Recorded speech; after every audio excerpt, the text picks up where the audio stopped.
月初1 T-Pass 通勤月票正式上路，是比人太顺，也是比人太顺，一切拢真顺利。因为代替电子月票验票系统也被验收，无法度整合，必须开立暂时使用的绿色 T-Pass 专用通道，加装400台路开机台。就行一朝路，大家上班上课会袂赴。交通部长王国材透早嘛来到台北车头，实际无语演电。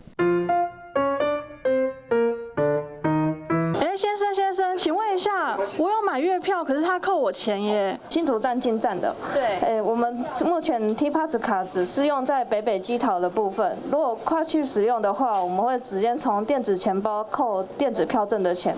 使用行政院通勤月票的旅客，麻烦请由专用通道出站，谢谢。这边请。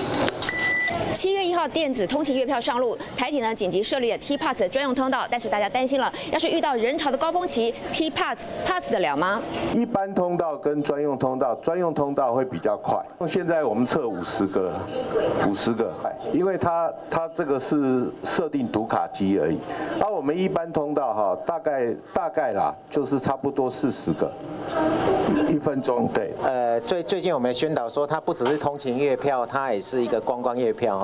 所以我想说，大家把尖峰就想象在7月1号那一天了哈。虽然 T-Pass 政策上路是拜六，但个新政策无假期，平常日和假日拢同款。上叫接白卡敢有案 ，T-Pass 敢会当拢 pass。Hello， 大家好，我是品轩。想要跟我一起品味生活中的大小事吗？一定要赶快打开华视的 YouTube 频道，按赞订阅，并且开启小铃铛哦。